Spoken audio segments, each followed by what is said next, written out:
Selamat pagi anak-anak. Bertemu kembali dengan Ibu Suci. Hari ini kita akan bersama-sama mendengarkan firman Tuhan. Tapi sebelumnya kita akan memuji nama Tuhan dengan menyanyikan lagu Baca Kitab Suci. Kita nyanyi bersama-sama yuk.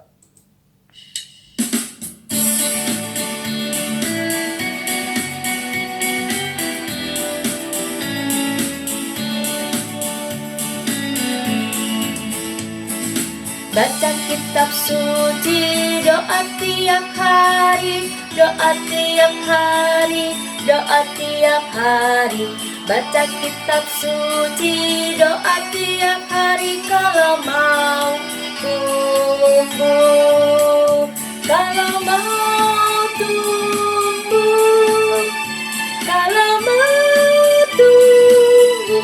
Glory haleluya, baca kitab suci, doa tiap hari kalau mau tumbuh. Ayo anak-anak semuanya bisa sambil berdiri. Bersama-sama kita nyanyikan kembali baca kitab suci. Baca kitab suci, doa tiap hari, doa tiap hari, doa tiap hari. Baca kitab suci, doa tiap hari kalau mau tumbuh, kalau mau tumbuh, kalau mau tumbuh. Glory haleluya, baca kitab suci, doa tiap hari kalau mau tumbuh. Anak-anak sering membaca kitab suci setiap hari?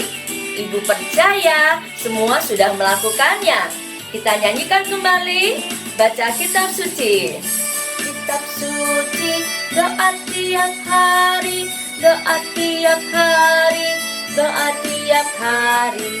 Baca kitab suci, doa tiap hari kalau mau tumbuh, kalau mau tumbuh, kalau mau tumbuh. Glory haleluya, baca kitab suci, doa tiap hari kalau mau tumbuh. Iya, terima kasih. Kita semua sudah memuji nama Tuhan. Mari kita berdoa dulu. Setelah itu baru kita akan mendengarkan firman Tuhan. Kita berdoa. Tuhan Yesus, pada pagi hari ini kami bersama-sama akan mendengarkan firman Tuhan. Tuhan Yesus, tolong kami agar kami dapat mendengarkan firman Tuhan dengan baik. Terima kasih Tuhan Yesus. Amin. Ya, anak-anak, tadi kita sudah menyanyikan tentang lagu baca kitab suci. Nah, sebelum membaca kitab suci, kita selalu melakukannya dengan berdoa dulu. Nah, siapa yang di rumah mempunyai Alkitab seperti ini? Semuanya punya ya. Ya, apakah anak-anak suka membaca firman Tuhan? Iya, pinter. Ibu, aku belum bisa baca. Tidak apa-apa. Nanti kalian minta tolong papa dan mama untuk mendengarkan firman Tuhan. Ya, pada pagi hari ini firman Tuhan yang akan kita dengarkan diambil dari Lukas 19 ayat 2. Ibu akan membacakannya untuk anak-anak. Dengarkan ya. Di situ ada seorang bernama Zakheus, kepala pemungut cukai, dan ia seorang yang kaya. Nah, hari ini Ibu Suci akan mengajak anak-anak mendengarkan cerita tentang Zakheus. Ya, mungkin anak-anak sudah pernah mendengarkan cerita ini di sekolah minggu. Ya, hari ini Ibu akan mengulang kembali cerita tersebut. Siapa sih Zakheus itu dan apa sih yang sudah dilakukannya? Nah, dengar baik-baik ya.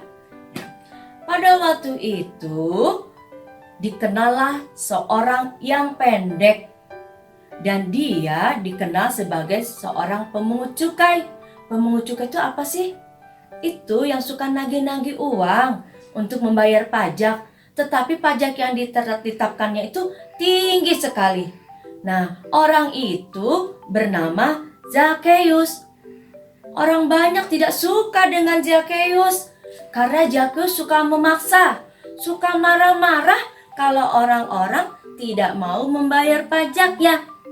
Nah, sehingga Zakheus jarang ditemani orang-orang yang ada di kota itu. Pada suatu hari di kota Yeriko terdengar kabar. Kabar apa ya? Kabarnya di sana akan didatangi, akan dilewati oleh Tuhan Yesus. Ya, anak-anak tahu tidak? Pada waktu itu setiap Tuhan Yesus memasuki sebuah kota, orang-orang akan datang ramai-ramai untuk melihat Tuhan Yesus, untuk menemui Tuhan Yesus. Begitu pula yang terjadi di kota Yeriko. Ketika mau memasuki itu, semua orang berduyun. Siapa? Tuhan Yesus mau datang. Di mana? Di sana, di sana. Semua orang datang berkerumun untuk melihat Tuhan Yesus. Banyak sekali yang ingin melihat Tuhan Yesus. Tidak terlupa juga Zakheus. Zakheus juga kepo loh. Kepo ya. Iya, pengen tahu juga, pengen lihat Tuhan Yesus. Tapi gimana caranya? Dia lihat kerumunan orang itu banyak sekali. Aduh, susah deh kalau orang banyak begitu. Badanku kan pendek. Bagaimana mungkin aku bisa sampai ke tempat orang itu, melihat dari sana lebih dekat? Pasti susah. Wah, kemudian apa ya kira-kira yang akan dilakukan oleh Zakheus supaya dia bisa melihat Tuhan Yesus? Dia berpikir, berpikir. Akhirnya dia bilang, aku ada ide. Aku lihat di atasnya dekat Tuhan Yesus itu ada pohon. Barangkali aku bisa memanjat ke pohon itu. Nanti ketika sampai di atas, aku akan bisa melihat Tuhan Yesus dengan jelas. Kemudian dia pelan-pelan dia mendatangi pohon itu dan dia mulai memanjat. Dia panjat. Wah, betul teman-teman. Ternyata ketika sudah ada di atas pohon, Zakheus bisa melihat semua orang di sana. Tidak terkecuali juga Tuhan Yesus. Dilihatnya, wah asik dia lihat. Teman-teman yang lain mah di bawah nggak kelihatan. Tapi Zakheus bisa melihat dengan jelas. Sehingga dia akhirnya kaget juga. Kaget kenapa? Tiba-tiba tanpa disadarinya Tuhan Yesus manggil, Zakheus, turunlah. Waduh, namanya dipanggil oleh Tuhan Yesus. Kaget loh Zakheus, karena dia lagi asik-asik melihat ke bawah. Ternyata dia pikir Tuhan Yesus tidak lihat dia. Tapi ternyata salah pikirannya dia. Tuhan Yesus melihatnya dan memanggil, Zakheus, turun. Aku mau datang ke rumahmu. Dia turun dulu. Dia datangi Tuhan Yesus. Dia datangi. Ada apa Tuhan Yesus? Aku mau datang ke rumahmu. Ya benar Tuhan Yesus mau datang ke rumahku. Iya, sekarang juga mari kita ke rumah Zakheus. Teman-teman tahu tidak? Orang-orang yang di sana, mereka tidak suka Tuhan Yesus datang ke tempatnya Zakheus. Kenapa ya? Ya itu, karena Zakheus itu kan suka mengutin uang ke orang-orang tuh. Memungut cukai tuh suka mengambil uang orang lain dengan memaksakan. Nah mereka tidak suka itu. Itu kan artinya orang yang berdosa. Kok mau ya Tuhan Yesus datang ke rumahnya Zakheus, orang yang berdosa itu? Jadi mereka tidak suka. Tetapi Tuhan Yesus tetap, mari Zakheus, aku akan datang ke rumahmu. Betapa sukacitanya hati Zakheus. Dan dia merasa, padahal aku ini tidak layak untuk didatangi oleh Tuhan Yesus. Aduh, Tuhan Yesus itu sayangnya sama aku. Mulai hari ini aku akan bertobat. Ya, ketika sampai di dalam rumahnya Zakheus, Tuhan Yesus menyatakan, di dalam rumah ini semuanya menerima keselamatan. Wah, betapa sukacita hatinya Zakheus. Karena pada saat itu Tuhan Yesus memberikan keselamatan pada Zakheus. Karena apa? Karena pada saat itu Zakheus sudah mau membukakan dirinya dan dia mau bertobat.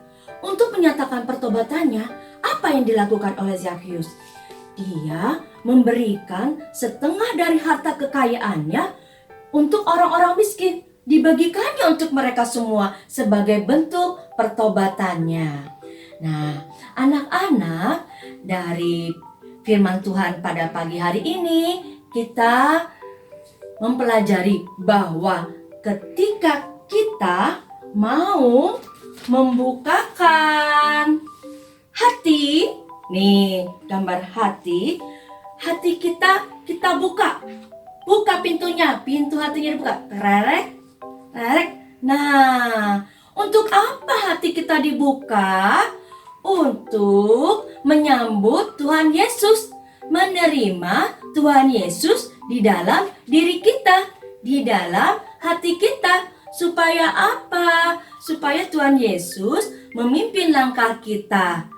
Nah, apa yang harus kita lakukan ketika kita sudah menerima Tuhan Yesus ya? Anak-anak, kita dapat melakukannya dengan tekun membaca firman Tuhan setiap hari. Seperti lagu yang kita nyanyikan pada awal pelajaran tadi. Ya, baca kitab suci. Baca kitab suci bukan hanya sekedar dibaca, bukan hanya sekedar didengarkan saja, tetapi harus dilakukan setiap hari. Ya, nah Ibu percaya mulai hari ini kalian akan lebih tekun lagi untuk membaca, merenungkan, dan melakukan firman Tuhan. Baik anak-anak, kita akhiri ibadah kita hari ini dan kita akan berdoa bersama. Yuk kita berdoa, ikuti Ibu Suci ya.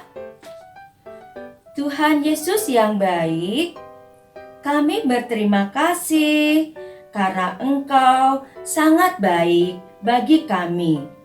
Tuhan, hari ini kami mau membuka hati kami untuk menerima Engkau di dalam hati kami dan menuntun kami sehingga kami dapat bersikap dan berlaku sesuai dengan kehendak Tuhan. Terima kasih Tuhan Yesus. Dalam nama putramu yang terkasih, kami berdoa dan mengucap syukur. Oke anak-anak, sampai ketemu lagi nanti kita pada bulan yang akan datang dengan Ibu Suci. Bye-bye.